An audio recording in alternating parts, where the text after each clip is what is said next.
నేను సాయిసుదా. Bulletin updates చూద్దాం. కూటమి ప్రభుత్వ కరెంటు ఛార్జీల బాదుడుపై నంద్యాలలో ఎమ్మెల్యే శిల్పారవి ఆధ్వర్యంలో వైసీపీ పోరుబాట కార్యక్రమం జరిగింది. ఈ కార్యక్రమంలో మాజీ ఎంపీ పోచ బ్రహ్మానందరెడ్డి, ఎమ్మెల్సీ ఇసాక్ బాషా, కౌన్సిలర్లు తదితరులు పాల్గొన్నారు. స్థానిక పట్టణంలోని సాయిబాబా నగర్ లో ఉన్న వైఎస్ఆర్ విగ్రహానికి పూలమాలలు వేసి సాయిబాబా నగర్ నుండి కరెంట్ ఆఫీస్ వరకు ర్యాలీ నిర్వహించారు.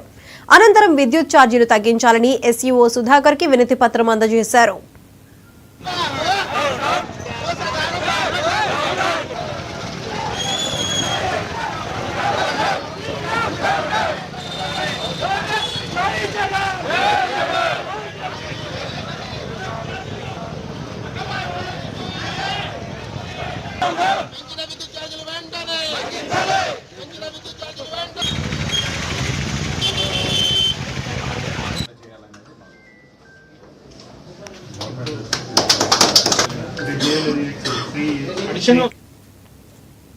విద్యుత్ ఛార్జీలు పెంచినందుకు నిరసనగా వైసీపీ పిలుపు మేరకు నంద్యాల జిల్లా ఆళ్లగడ్డలో పార్టీ శ్రేణులు భారీ ర్యాలీ నిర్వహించారు.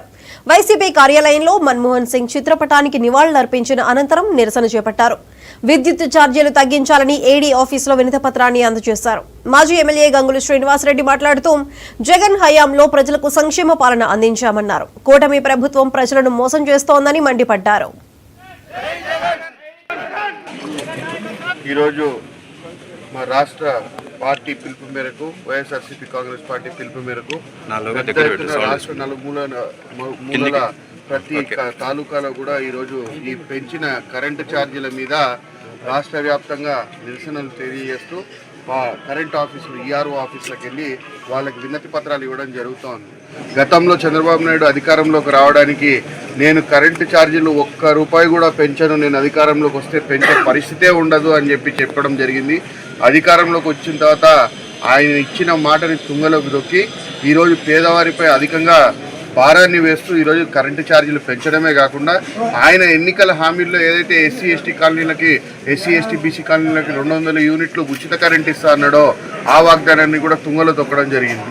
ఈరోజు అవన్నీ కూడా నెరవేర్చాలని చెప్పి మేము అడగడం జరుగుతూ ఉంది.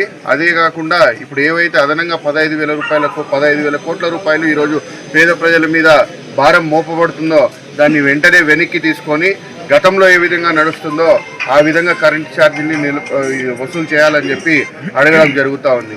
ఈరోజు ఈ కూటమి ప్రభుత్వం సూపర్ 6 అని ప్రజల్ని మోసం చేసి అధికారంలోకి వచ్చిన తర్వాత ఈరోజు మీరు గమనిస్తే గత 6 నెలల్లో ఒక్కటంటే ఒక్క పథకం అమలు చేయకుండా కేవలం ఈరోజు మళ్ళా ప్రజల భుజాల మీద అదనంగా భారం వేసి వాళ్ళ జోబులు ఖాళీ చేసే పరిస్థితికి ఈరోజు తీసుకొస్తా ఉన్నారు. ఈరోజు మా రాష్ట్ర పార్టీ పిలుపు మేరకు వైఎస్ఆర్సీపీ కాంగ్రెస్ పార్టీ పిలుపు మేరకు